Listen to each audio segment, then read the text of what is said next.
Irashaimase. Hello and welcome to Fataris' Kitchen. I'm your host, Chef Fataris. It's time once again for Shoot 'em Up Saturday, and on the menu this week we have Stratogun. What kind of taste will it have? Let's get cooking and find out. From developer Horsefly Games, Stratogun released in May of 2025 for the Xbox, the PlayStation 5, the PC via Steam, and the Nintendo Switch. This title is a multi-directional twin-stick shoot-'em-up. Think something along the lines of Super Stardust and you have the right idea. Overall, I've had mixed feelings about this title. I love twin-stick shooters like Super Stardust, and the game has some great progression, with tons to unlock, but it is a bit grindy. However, there is some frustrating boss design that, especially in your early progression, almost spoiled the game for me. Once you get some better upgrades and ships, then the game does become significantly more enjoyable, but you have to get over that hurdle first. So overall, it's one I do have a hard time recommending, kind of based off of that initial grindy beginning. However, if you're interested, there is a demo on Steam, so you can definitely check out the game that way. With all that said, we find ourselves at the main menu. So before we dive into the game, let's take a quick moment to look at the loadout. So here, you can see your various loadout. As you progress through the game, you'll unlock additional weapons and unlock additional perks, and then we have the equipped item, which you have 3 available, and those ones are fixed. So you'll always have the bomb, the wave, and the spread available to you for all your runs. You just have to pick which one it happens to be your favorite. Under ships, so here's something that I really like about this game. So the game has 10 ships you can unlock, and at this point I've unlocked half of them. We have our stats in the middle, but the part that's really neat here is you have a power distribution, where you can adjust the values of your armor, speed, and your damage.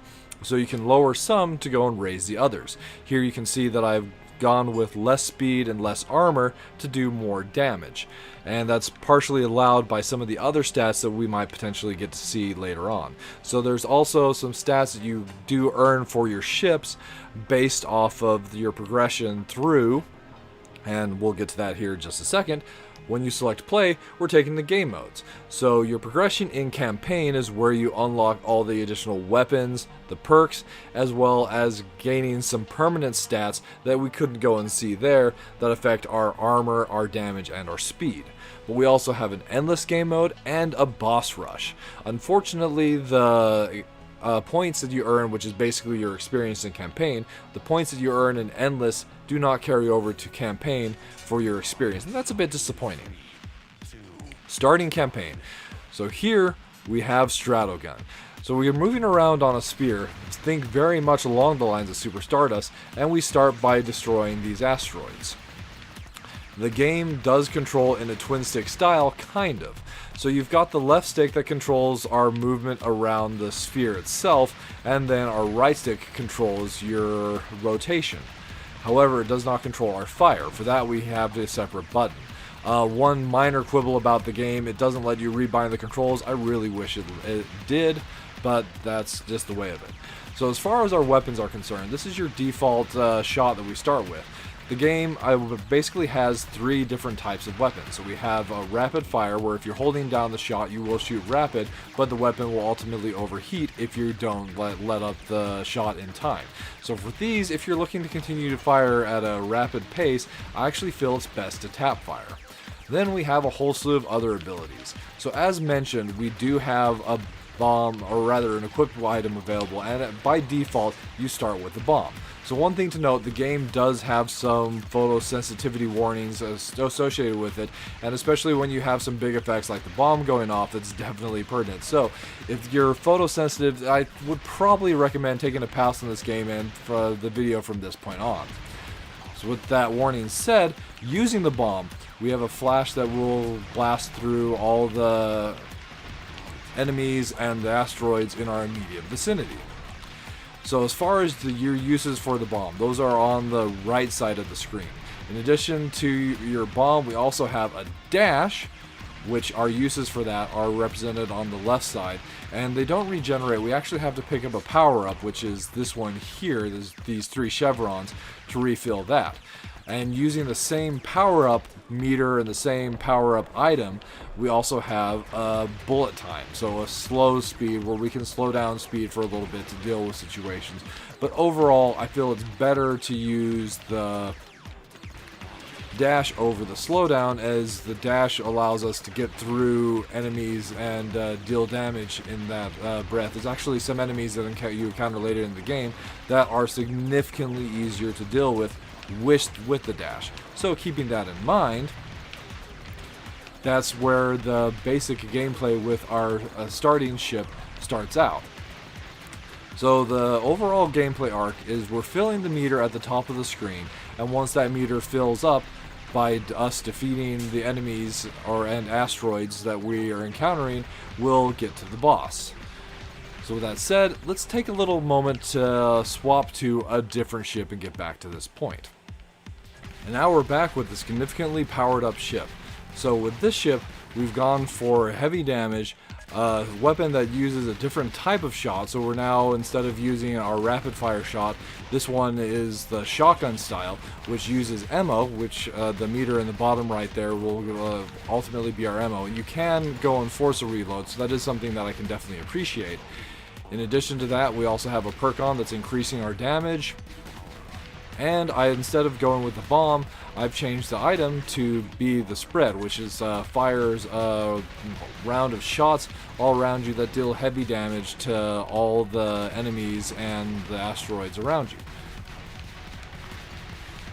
So basically, with this kind of a setup, we're actually doing like a good job of clearing through things. In addition to that, since we have a ship that has significantly more armor and speed, it's much easier to go and maneuver around, and even when we do take hits from the enemies, we're not losing that much armor. So the last shot type, and one that I haven't really grown accustomed to just because of how much there is to ultimately shoot, is a charge shot. So that's actually quite difficult to use overall in this kind of gameplay. But if that's your preference, then there is definitely that option there. So once you've destroyed enough in the stage, then we have our boss materializing in 3, 2, 1, bam. So this is our first boss. So the boss itself comes up in this wireframe from the planet itself. But the part that gets frustrating about this one is, especially when you're at your base stats, it's actually quite difficult to take out these weak point nodes that the boss has, and you have to destroy all of them to defeat the boss. In addition to that, your movement is slow enough that it's hard to avoid running into the boss, and that's how the boss does damage to you. So once you've been able to upgrade your speed and get a ship with faster speed, it's not a problem, but when you're first starting out, it's very frustrating because you're trying to go and avoid the enemy and get yourself into a position where you can shoot these damage nodes with a weak pea shooter of a weapon. One thing to note with a shotgun here, I do need to be choosing to reload. Oh, another thing is you can end up in segments like this where there's nothing to shoot. And so you have to move around, ultimately try to get to a part of the boss where you can destroy one of the weak points, and with 2 more weak points, that'll be the end of the fight. But this is where some of the frustration comes into play. You have this almost random feeling section here where plenty of times we can't do anything, and as I mentioned, when you're first starting out in progression, this enemy rotates faster than your ship itself can move around the sphere. So it's very easy to run into the sides of the boss and take damage. And that problem is compounded with the boss that we see at the end of the second stage as well. So when you defeat a boss, you do get to choose an upgrade, and the upgrade is contingent on what type of weapon you have. So if it's a rapid fire one, you can get a higher fire rate. If it's a shotgun style, you get a bigger clip, and then there's also the upgrade you would get for your charged weapon. You can also choose to upgrade your armor or upgrade your damage. Having more shots equals being able to fire for longer before reloading, so that's definitely what we'll take. And that's the basic overall rotation we have for Stratogun.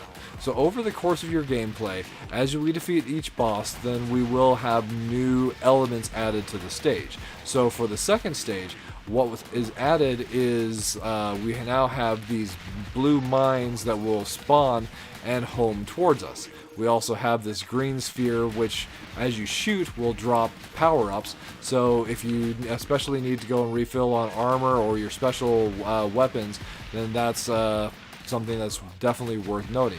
So as far as the minus flavors are concerned, the things that really go and frustrate me about like the game, so the major one really is the boss design. Specifically the first couple bosses in particular, just when you're at the beginning of your progression, they can just be very frustrating. Or even with a little bit of time into the game, sometimes you just saw there were plenty of rounds of that boss that we just, because of it came up in a different spot than where we were at, there wasn't anything we could do. We just had to wait for the next cycle of the boss. And that's frustrating. The boss that comes after this stage definitely has some other issues that way. Then another thing, it would really be nice if there were some more music tracks in the game. So once you start to get better at the game with more upgrades, the runs will last quite a long time, half an hour or longer. Unfortunately, the music is very limited in the title itself, so you're going to be hearing the same tracks over and over again. So it'd be it would have been like great if there were more music there, but if you're really going to grind out this game, it'd definitely be worth maybe having some other soundtrack on in the background. And then lastly, it's another weird design choice when it comes to the bosses. So we have these great weapons and other options like the slowdown, the dash, and our like bomb or other equipped item like the spread. However, when you start a boss fight, all that is taken away and you don't have those available for you while fighting a boss, which just strikes me as a really weird choice, because those items are limited, and it definitely wouldn't have hurt to let you use those that you collected up in a boss fight. But on the plus flavor, so the thing I really have liked about this game is the progression and being able to become noticeably stronger from your progression. So as you move through the stage, there's one more minus flavor, but I'll kind of tie this into the progression. So as you move through the stage, we're collecting points, and we also have multipliers that are increasing those points. So you gain multipliers as you defeat enemies, you lose the multiplier if you take damage. But our score ultimately acts as our experience to level up with. Of course, the higher your levels, the more score it will take to increase your levels, but you do get some points that you can spend to permanently upgrade your stats, both like damage, speed, and armor. But there is one negative thing. So there's also the option to double your potential upgrade points. So if you go and that, you can basically bet what you've earned during a run to make yourself better. However, I'm not sure what the ratio is on that, but the few times I've done it, I've lost, and it's just doesn't strike me as worth it to gamble away your hard-earned points at the chance of potentially just being able to get a little bit stronger from those upgrades. And then the last big plus flavor is it really does kind of have that arcadey feel that you do get from a game like Super Stardust or any other really a decent twin stick. So the game itself was advertising itself as being a modern interpretation of classic arcade titles, and I do feel that it does a good job of achieving that, with the exception that their boss design just needs to be a little bit frustrating. It's just a little bit frustrating, and it would have been nice if they'd maybe not necessarily changed the way that their bosses were. I do think some of the innovation there is interesting, just maybe reordering it so you don't have the most frustrating bosses come at the beginning of the game. And with that said, we find ourselves at the end of this week's episode of Shoot 'em Up Saturday. As always, I want to thank you so much for joining us this week. We hope you have a wonderful week yourself, and we look forward to seeing you again next time.